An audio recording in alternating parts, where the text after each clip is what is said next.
Hello, and welcome to The Sleepy Owl, a cozy nook where you can gently unwind and drift into a peaceful night's rest. Tonight, we're sharing another soothing story, one that can help settle your mind and foster a feeling of quiet calm. But first, let's take a moment to prepare our bodies and minds for a tranquil, rejuvenating sleep. Settle in comfortably, and with each slow inhale and gentle exhale, allow the day's worries to gradually fade away. It can be challenging to pull away from the day's busyness, particularly as bedtime approaches. Yet remember, the less we stress over falling asleep quickly, the easier it becomes for our minds to release any tension. Let the gentle rhythm of your breath carry off lingering concerns, and let tonight's story be your guide toward deep relaxation. Now make yourself comfortable and let the warmth of the sleepy owl envelop you. Enjoy the story, and may you find a restful, peaceful slumber here in our little nighttime sanctuary.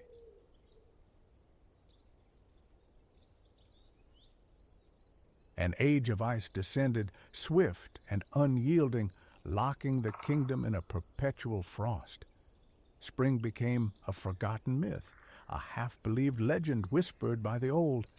Generations bloomed and faded within this crystalline stillness, children reaching adulthood innocent of thaw, their eyes never having witnessed the riotous green of unfettered leaves, their skin untouched by the benediction of a summer sun. Such warmth existed only in the tales spun by elders, hazy narratives of seasons they struggled to conjure. The delicate hues they knew belonged not to petals, but to the twilight canvas stretched above the snows. Verdancy was confined to the stoic resilience of the evergreen.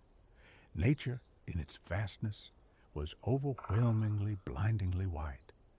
Though grandparents painted visions of undulating emerald hills, sun-drenched wildflowers, and rivers like shattered sky, the young could only sketch these wonders in the thin air of imagination. Why this unending winter held dominion remained a question shrouded in glacial mist. Yet one certainty endured. Concurrent with the frost's arrival, a colossal frozen fang had pierced the kingdom's heart. So treacherous, so slickly unassailable was its surface, it earned the name Glissade Peak. Whispers claimed this ominous spire was the handiwork of a vengeful mage who, slighted by a monarch, had condemned the king and his daughter to an eternal icy exile upon its summit. Countless fireside chronicles recounted the fates of men who dared the ascent, bearing tokens meant to win the sequestered princess's hand. Alas, the summit proved cruelly elusive, guarded, the stories insisted, by an immense shadow-winged raptor of terrifying vigilance. Every aspirant, every hopeful challenger inevitably returned defeated to the mountain's base. Even those equipped with axe or pick, seeking purchase on the sheer ice, ultimately relinquished their tools to contend with the monstrous avian sentinel. To scale the glissade and withstand the raptor's onslaught seemed a feat beyond mortal grasp. From valiant paladins to sturdy sons of the soil, none could surmount the crystalline barrier to reach the princess lost in the sky. Kalen, a youth dwelling in the village huddled at the mountain's foot, had matured beneath the immense monument of ice. He absorbed the legends, witnessed the procession of hopefuls meet their invariable failure. Like all his peers, winter was the sole season etched into his existence. While tales of summer sparked a curious intrigue, He felt no innate longing for what he'd never known. Yet, Kalen possessed a spirit drawn to challenge a keen and unconventional mind. His days were consumed by duties aiding his parents' meager living, but stolen moments found him on the village pond, skates carving fluid arcs upon the ice, his gaze often drifting upward to the glittering indifferent peak. As manhood approached, a dream took root, to be the singular soul who could attain the summit, to seek the princess. Though amiable village girls offered uncomplicated affection, a deeper yearning pulled him towards horizons beyond his hamlet's familiar confines. A life devoid of true venture felt incomplete. Kalen pondered and pondered the riddle of the glistening spire until a plan, audacious in its stark simplicity, formed in his thoughts. One evening, seated at the rough-hewn table beside the family hearth, he unveiled his intention. He would employ his ice skates, their blades biting into the slope, anchoring his feet while leaving his hands unbound. Thus, when the fabled behemoth bird descended, he might fend it off. His mother's face creased with worry, envisioning perilous falls and shattered limbs from such a reckless notion. His father echoed her skepticism. How could Kalen, untraveled and inexperienced, prevail where worldly men had found only defeat? They pressed him, hoping to deter him. How would mere hands combat such a beast? What offering could he possibly bear a princess? Kalen conceded he lacked answers, yet his resolve remained unshaken. He would attempt the climb come dawn. Kalen's mother confided her anxieties to a neighbor, a hushed tremor in her voice. The neighbor, in turn, whispered it to her daughter. The daughter relayed it to the boy across the lane. Like wildfire crackling through dry tinder, the news swept the village. Consequently, by the time Kalen stood ready to confront the mountain, the entire populace had gathered, a silent, expectant audience. With a satchel containing a crust of bread and a flask of water, he slung his skates, blades tied together, over one shoulder. Ignoring the collective gaze, he lowered his head and strode with unwavering purpose towards the enigmatic ice peak. Their doubts were but wind against his determination. As he walked the path winding towards the mountain's base, he drew deep, steadying breaths, reviewing his simple strategy. Skates for ascent, hands for the bird, the lack of a gift, the meeting with the princess. Those bridges he would cross upon arrival. Beyond this, he carried no further preparation.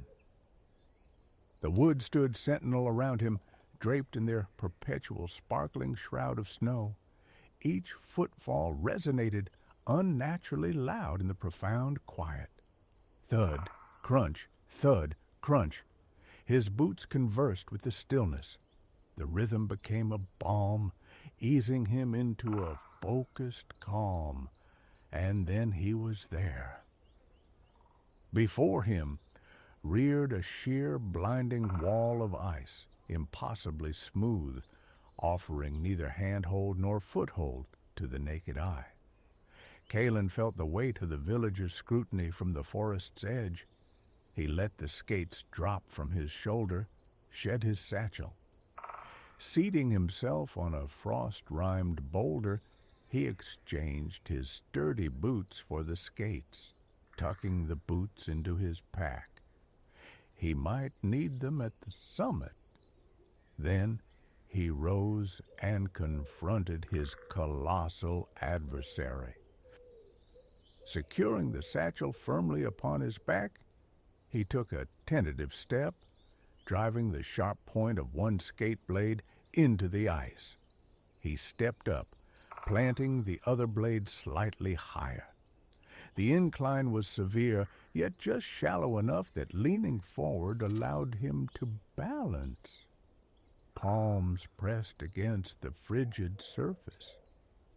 Methodically, painstakingly, one foot above the other, he commenced the ascent. Kalen walled off thoughts of passing time, of dwindling strength. Bite, brace, ascend. Bite, brace, ascend. He surrendered to the slow cadence, eyes fixed directly ahead, refusing glances sideways, upward, or most perilously, down. The murmuring knot of villagers gradually dissolved from his awareness. As he climbed higher, he sensed a subtle shift. Emerging from the deep shadow pooled at the mountain's base, he was reaching altitudes where the winter sun's pale, chill rays ignited the ice before him. And the spectacle was breathtaking. Simultaneously translucent and utterly solid, the mountain seemed fractured into infinite internal mirrors, capturing and refracting the sparse light. Unlike any terrestrial peak, this one scintillated as if carved from faceted crystal. The higher he climbed, the more intense the reflected sunlight became, nearly blinding in its power, bouncing within the icy slope, casting brilliant shards of light into his vision. Yet this brilliance offered no warmth. Instead, the cold intensified. An insistent icy breeze whipped around his head and shoulders, generating a perpetual thin whistling that filled his ears. Time lost all measure. His concentration was eventually pierced by a different sound, a distant cry carried on the wind. Faint at first, it swelled, drawing nearer. Tilting his face skyward, Kalen scanned for the source. It had to be the infamous guardian he anticipated. Initially, only the dazzling glare met his eyes. Then, abruptly, impossibly large wings eclipsed the sun. The sudden shadow brought no relief, only the chilling certainty that the creature was diving directly towards him. It struck in a maelstrom of snowy white feathers. The colossal beast buffeted him, wings beating a frantic tattoo about his head. Driving his skate blades deeper for purchase, Kalen instinctively shielded himself, ducking beneath raised arms. He flailed, attempting to swat it away, but the creature held the advantage. Panic flickered. If he didn't act swiftly, he'd lose his footing, sliding back down the treacherous slope like all who came before. Forcing his gaze upward, defiant, he saw the bird's dark taloned feet hovering just above. Without conscious thought, he threw both hands up, seizing the powerful black legs, one in each fist. The creature emitted a piercing shriek of outrage. Then it began to rise. Its mighty wings beat the air, showering Kalen's face and the mountainside with a fine powder of frost. He clung on with desperate strength as the bird surged upward, wrenching his skates free from their icy anchors. He was ascending, rising, up, airborne. As if striving to shed the unwelcome weight dangling from its talons, the alabaster eagle poured all its energy into flight, lifting Kalen high above the peak, soaring towards the summit. He squeezed his eyes shut initially, but after moments passed, curiosity battled fear. He opened them tentatively, glancing down. The glistening ice blurred beneath him, at astonishing speed. To his side, the view expanded beyond the mountain to the snow-locked panorama below. Miniature houses, toy trees, delicate threads of roads composing an unreal storybook tableau. The vista was magnificent, yet his skates felt like lead weights, and a burning ache spread through his arms. He knew his grip was failing. The bird ceased its vertical climb, now speeding horizontally across a flat, icy expanse at the mountain's apex. Just as Kalen felt his strength utterly desert him, a singular, radiant golden tree materialized ahead. It stood utterly alone in the world of white frost, emanating a brilliant, warm-toned light in all directions.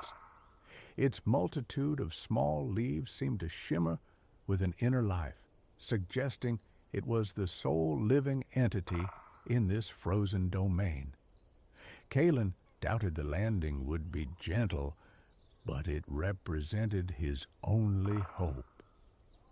As the eagle swooped low over the canopy, he released his hold.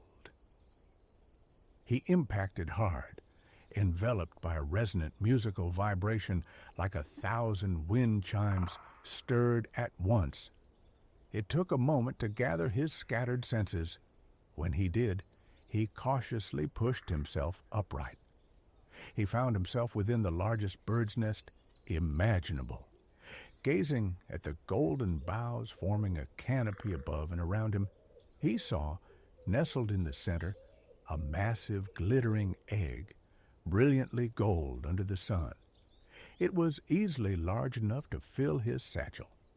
Closer inspection revealed it was fused to the nest's base by a thick layer of ice and frost. It seemed to have rested there for a very long time. Crawling carefully towards the egg, Kalen touched its smooth, cool surface. He pushed gently. It was frozen fast. Attempting to dislodge it forcefully risked shattering the shell. Yet he desired this egg. It was the only object he'd encountered worthy of being a princess's gift. Sitting back on his heels, he thought intently. An idea sparked. Reaching into his satchel, he retrieved his water flask from its relatively warm interior.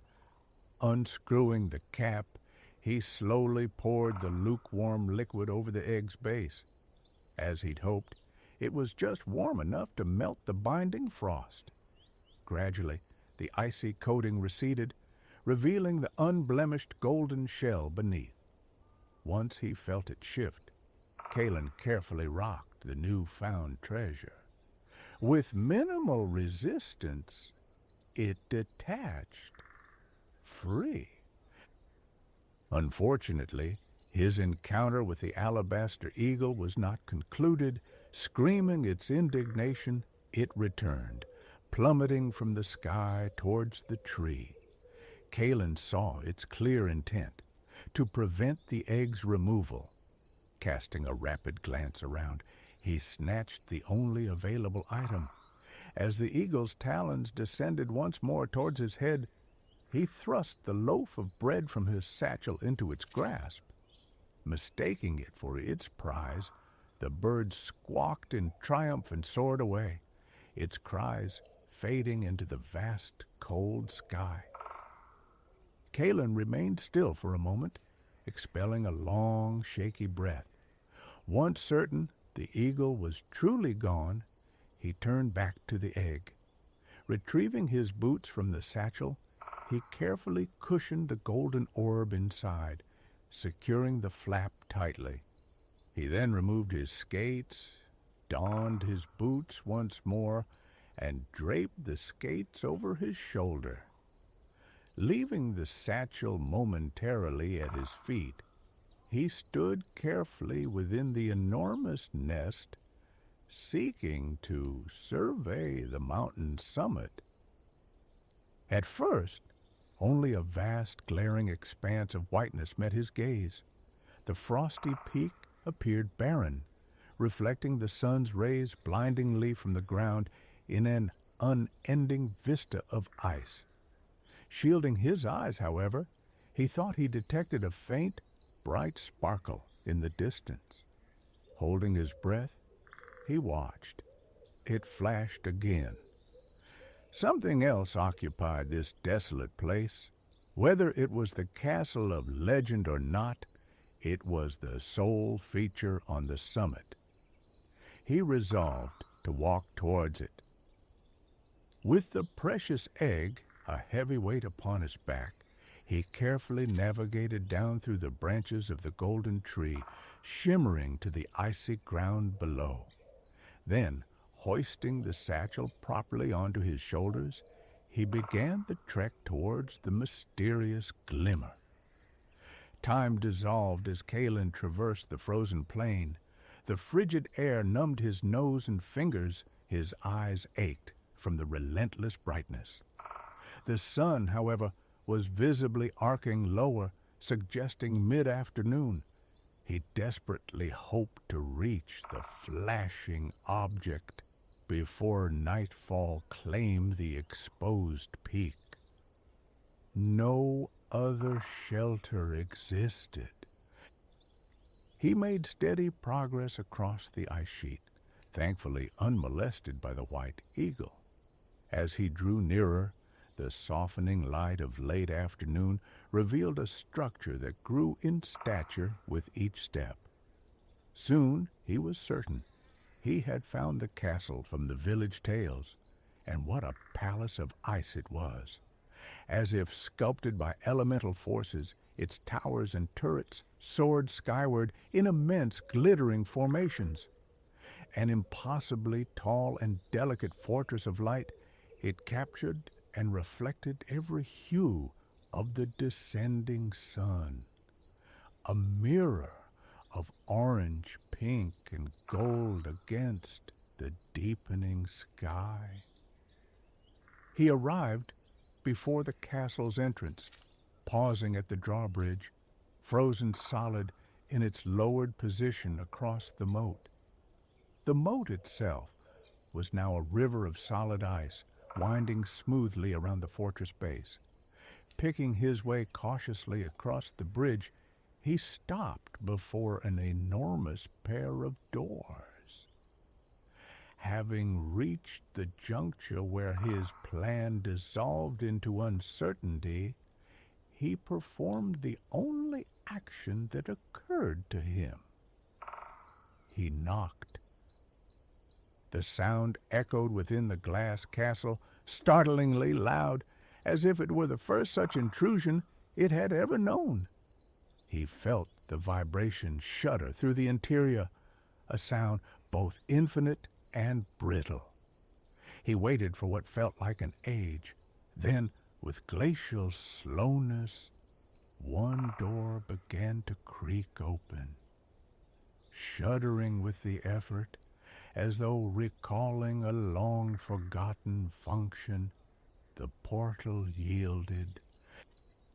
At the base of the towering door, pushing with all her strength, stood a young woman.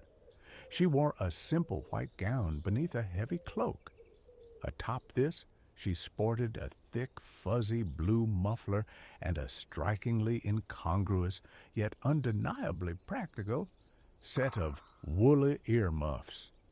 She stared at Kalen with wide-eyed astonishment, opened her mouth as if to speak, then seemingly reconsidered. Taking a deep breath, she asked with surprising assertiveness precisely who he was. Kalen hadn't known what to expect, but a direct interrogation by the princess herself wasn't it. He stammered that he hailed from the village below the mountain, and if she were amenable, he wished to offer rescue. Spoken aloud, it sounded faintly absurd. The princess regarded him dubiously. He became acutely aware of his less than heroic appearance, burdened by skates and a satchel lacking any weapon or finery. Then his expression brightened. "I found something special," he said. "I brought it for you. May I come inside?" This clearly sparked her curiosity. She nodded, stepping aside with a guarded look, gesturing towards the cavernous hall within. Kalen entered. It felt as frigid inside as out. He now understood the princess's affinity for earmuffs. Before he could present his gift, she drew herself up. "I am Lyra," she announced. He executed an awkward bow, offering his own name. She inclined her head graciously. "So then, Kalen, what have you brought me?" Kalen swung the satchel from his shoulder, opened the flap, and slowly drew forth the glittering golden egg. Lyra's eyes widened at the sight, and she gently took it from his hands. He recounted his journey, the climb, the eagle, the nest. Hearing the tale, Lyra confirmed she had often seen the great white bird circling the peak, suspecting it was the transformed shape of the sorcerer who had cursed them. She explained sadly that her father had departed the castle long ago, seeking the mage to plead for their release, but had never returned. And so she remained suspended in time, unaware of the years passing, never aging. Kalen murmured his sympathies for her plight, but Lyra seemed captivated by the egg she held. Shifting it between her palms, she exclaimed, "Kalen, the egg, it's growing warmer." As he watched, the golden shell began to glow, suffused with an internal luminescence. Its surface, previously static gold, seemed to ripple and shift. Uncertain, Lyra carefully placed the egg on the center flagstone and stepped back. Before their eyes, the egg blazed brighter, bathing the hall in an intense golden radiance. Lyra pulled off her muffler, complaining of sudden heat, and Kalen realized he too felt uncomfortably warm. Instinctively retreating further, they became aware of water dripping all around them. The sound grew from a trickle to a gurgle, then a rush. The castle was melting. Without a word exchanged, they shoved open the massive doors and scrambled outside, back across the icy moat. Turning, they witnessed an incredible metamorphosis. The structure dissolved from its core outward, a brilliant shaft of light erupting into the twilight like a geyser of fire. With a deep rumble, the center collapsed inward, splashing water into the rapidly thawing moat. To their utter astonishment, a bird of incandescent orange and red fire soared upward from the ruin, pausing to flap its immense wings over the remnants of the ice palace. Each downbeat sent waves of warmth outwards, melting everything within the moat's perimeter and flooding the surrounding area. Kalen knew they had to descend the mountain immediately. As the magnificent phoenix wheeled and cried out above them, he decided to risk everything once more. Dropping his heavy skates to the ground, he told Lyra to hold on to him tightly. She obeyed, linking her arms around his neck. Then, as the beautiful, fiery creature swooped low overhead, he reached up and grasped its feet, clinging with the same desperate tenacity he'd shown with the alabaster eagle on his ascent. Without protest, the Firebird lifted them into the air. The fragile ice palace vanished below, the ground melting and collapsing behind them, the triumphant phoenix soared across the mountaintop and then plunged downwards, heading straight for the village nestled far below. The slick mountainside rushed past, now streaming with rivulets of meltwater. The wind buffeting their faces was potent and intensely warm. They squeezed their eyes shut, concentrating solely on holding fast. Then, abruptly, their feet brushed the ground. They released the bird, tumbling in a heap onto the sodden earth in the clearing at the mountain's base. The phoenix surged skyward, a fantastic, glowing orb against the night, and vanished into the distance with a final resonant cry. A shower of golden sparks drifted down in its wake, settling like a fleeting meteor shower. Kalen and Lyra lay on the wet, patchy snow, gasping for breath, faces turned towards the clearing sky. After several incredulous moments, they turned to look at each other and burst into laughter. They had done it. Lyra was free. Kalen was home. The villagers, having long since abandoned their vigil, had retreated to their hearths and suppers. No one witnessed Kalen's return through the moonlit slush, an unfamiliar young woman leaning on his arm. It was thus a profound shock to his parents when their son reappeared miraculously on their doorstep. His mother, overcome, dropped the ladle, splattering stew across the floorboards. By the time the kingdom awoke the following morning, the world stood transformed. A warm, steady rain fell across the land, washing away the remnants of the long winter. Snow and ice vanished with astonishing speed. The rain persisted for a full day before ceasing, allowing the sun to break through.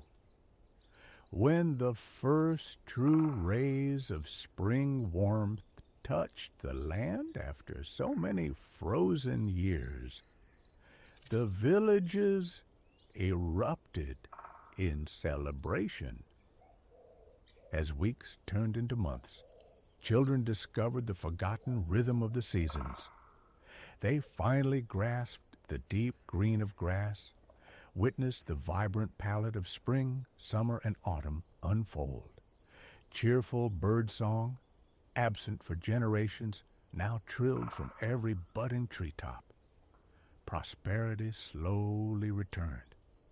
And when Kalen asked Lyra, the once winter princess, for her hand in marriage, he was able to present her with a bouquet bursting with flowers of every conceivable color, a vibrant promise gathered from the reborn earth. Sunlight, tentative yet bright, dappled the hushed country lane you ambled along. Here in England's northern Lake District, spring breathed a crisp stillness into the April morning air. Sycamores lining the way unfurled nascent leaves, though a stubborn drift of winter's cast-offs lingered on the grassy verge. A quick glance confirmed your solitude. A deliberate scuff sent the leaves airborne. A fleeting whirlwind of russet, amber, and scorched orange against the piercing blue canvas overhead. They spiraled down, crackling like tiny embers under the tread of your walking boots. A private smile touched your lips. A weathered sign announced your arrival in Loweswater Village. Your breath plumed before you a transient mist, while the sun laid a warm hand against your cheek.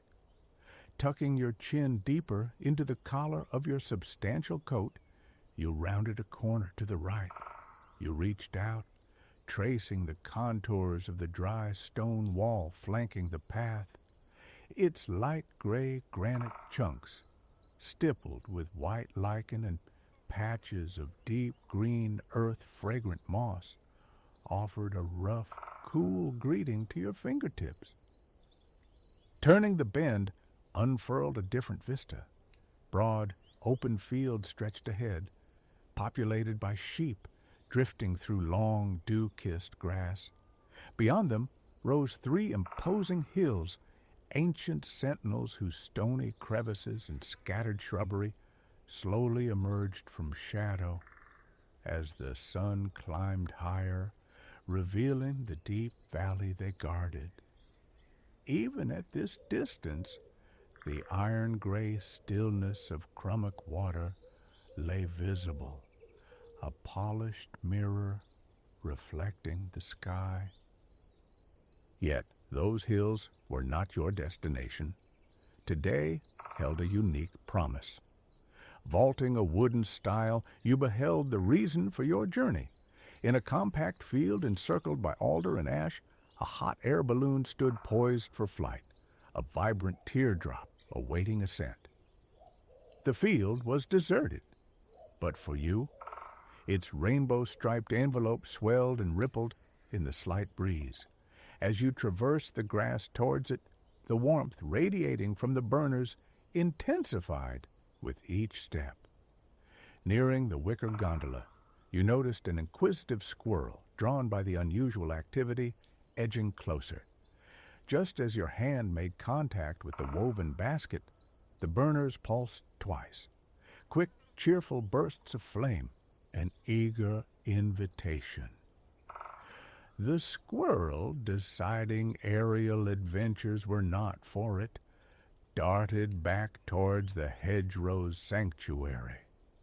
With as much grace as you could muster, you clambered aboard. The basket's interior was almost Spartan. A blanket lay folded beside a cushion. Tucked into a corner rested a small wooden box. Walnut, perhaps, or maybe rosewood, its construction simple yet fine. It bore the patina of age, the lid's edge worn to a paler shade than the rest, its knotted surface smoothed by countless touches over many years. A soft squeak accompanied the lifting of the lid. Inside lay a folded paper. As you picked it up, it unfurled, releasing a rich, woody scent of time itself. It was a map of the Lake District. A tiny crimson dot marked your current position, nestled between the waters of Low's Water and Crummock Water. As you moved to refold the map, another slip of paper fluttered out, twisting toward the basket floor. You stooped, catching it deftly between two fingers. Unfolding it revealed a handwritten message, stark and unsigned. Just 5 words. I know where to go. With a resonant whoosh from the burners, you felt a subtle unmooring, the basket lifting fractionally from the earth. This balloon, it seemed, possessed its own volition. You pocketed the map. Another surge of heat propelled you upward, smoothly, almost imperceptibly. Higher and higher you climbed, the crowns of the tallest ash trees now sinking beneath you.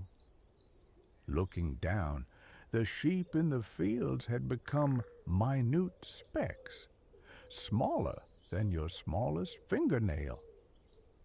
Rising further, the balloon escaped the valley's lingering shadows. The morning sun felt like liquid gold, filling you with light and a profound contentment.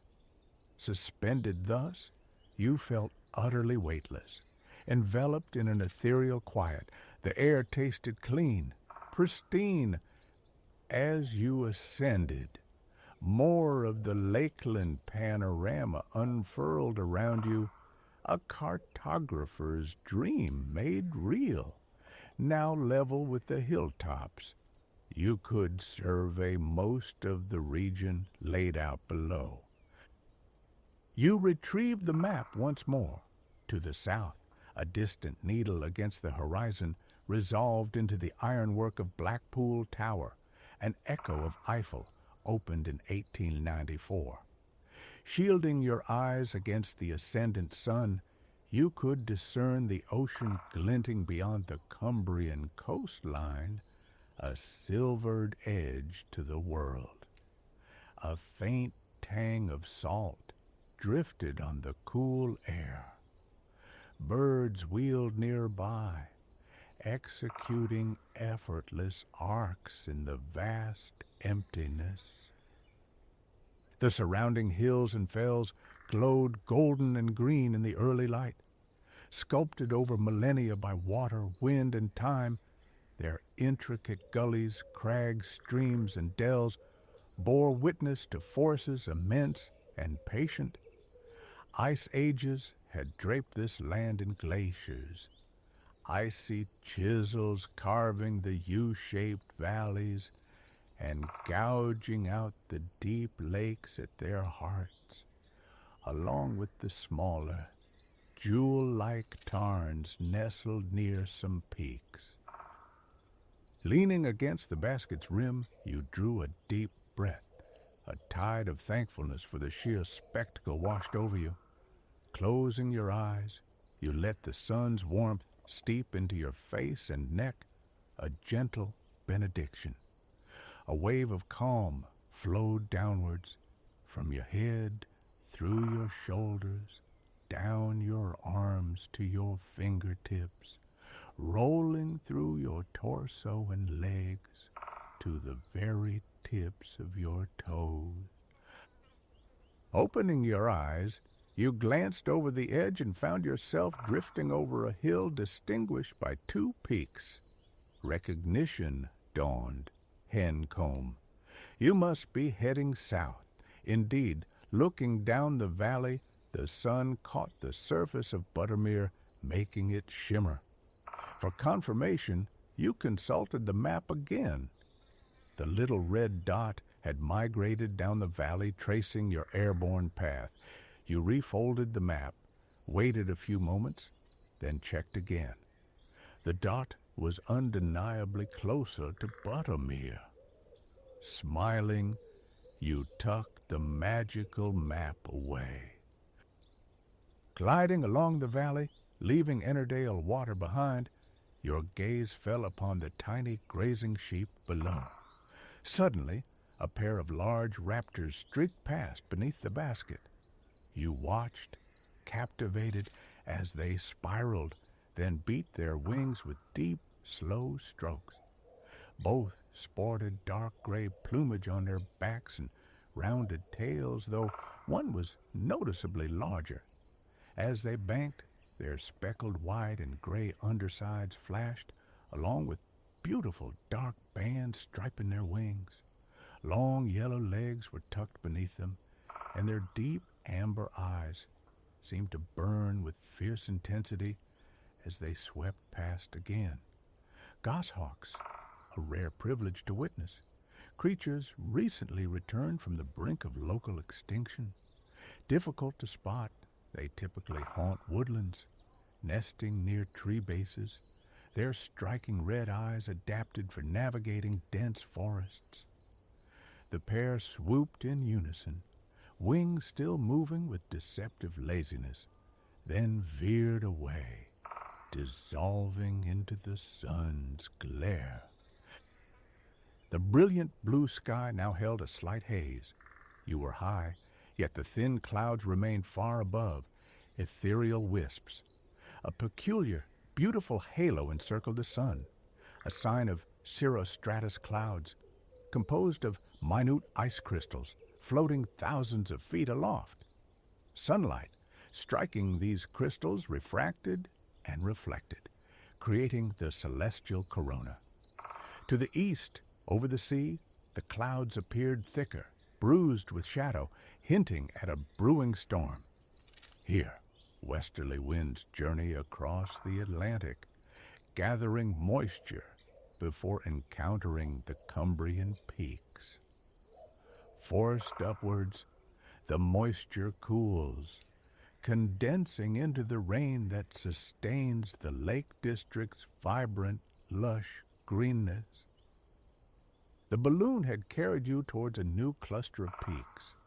One summit, however, asserted its dominance, rising slightly higher than its neighbors.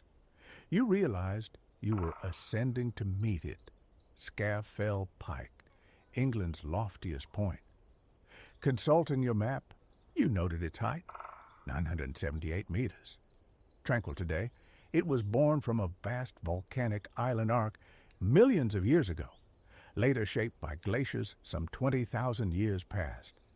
Its ridges and gouges, scars of geological time, were clearly visible as you drifted near its very apex. Perhaps a dozen walkers, clad in sturdy boots, waterproofs, and helmets, moved with care towards the circular stone cairn marking the summit. They appeared as miniature figures, determined specks against the rock. One looked up, noticed the balloon drifting silently by, and began to wave. Gradually, companions followed suit, tiny arms lifting in greeting. Grinning, you waved back until you had circumnavigated the peak and begun a gentle descent on the far side. As Scafell Pike receded, something else arrested your attention below, something unexpected. Atop an outcrop lay what seemed a huge square with rounded corners. Peering closer, you discerned three more distinct shapes etched onto the ground. What could they be? As if sensing your curiosity, the balloon dipped lower. Now you could see low walls, the skeletal remains of buildings erected centuries ago. You were gazing upon the footprint of hard-knot Roman fort standing sentinel on this isolated hilltop for nearly 2 millennia. In the early 2nd century CE, soldiers under Emperor Hadrian constructed this 3-acre bastion, one of Britain's most remote outposts. Its builders were the 4th cohort of Dalmatians, an infantry regiment drawn from modern-day Croatia and the Balkans. The shapes below outlined the garrison headquarters, the commander's dwelling, and a granary. The 500 soldiers stationed here likely lived in leather tents, parading on the flat square of ground visible on the hilltop. Men from across a vast empire, countless miles from home, had endeavored to make this corner of northern England their own. Drifting down the Eskdale Valley, you imagined them looking up at hard-knots surrounding crags and summits on a day like this, perhaps feeling, as you did now, a sense of wonder at the stark, stunning landscape. With a gentle, fluid motion, the balloon altered course. You checked your map. The red dot now drifted towards a peak labeled the Old Man of Coniston. A curious name for a hill, you mused. Looking ahead, then back at the map, you saw new text had materialized beneath the name. It explained the likely origin, a blend of the ancient Celtic Alt Mayan, high stone, and the Norse Konungstun, a king's farm, for the nearby town. Though, the note added, some locals insisted that from Coniston town, one of the hill's ridges precisely resembled the profile of a reclining man. Passing the old man, the scars on the fell side became clearer, remnants of old slate quarries and copper mines, iron tracks for carts, the skeletal frames of cable cars once used for hauling rock, derelict shacks where workers sought refuge from Cumbrian downpours with flasks of hot tea. Today, All was silent, reclaimed by time and weather. Soon you emerged on the hill's other side. A long, slender expanse of water stretched before you. Coniston Water, one of the Lake District's largest lakes. You were approaching its western shore. Half a mile across the water, on the eastern bank, a large, three-storied White House sprawled across the hillside, embraced by gardens and woodland. Your map identified it as Brantwood, home to the Victorian writer and thinker John Ruskin. In the latter 19th century, he became a celebrated philosopher, writing on subjects from mythology and archaeology to politics and literature. The map, however, had more to share. Beside the outline of Brantwood, words slowly faded into view. Ruskin's own. When we build, let us think that we build forever. Let it not be for present delight, nor for present use alone. Let it be such work as our descendants will thank us for. And let us think, as we lay stone on stone, that a time will come when those stones will be held sacred because our hands have touched them. And men will say as they look upon the labor and wrought substance of them, "See, this our fathers did for us." Gazing at the lake below, the hills, valleys, and fields, you contemplated the landscape's endurance across thousands of years, altered only incrementally by wind and time. You had witnessed vistas familiar to Roman soldiers millennia ago. Future generations would see what you saw today. It felt easy, sometimes, to perceive time as rushing past like the wind, change happening too quickly.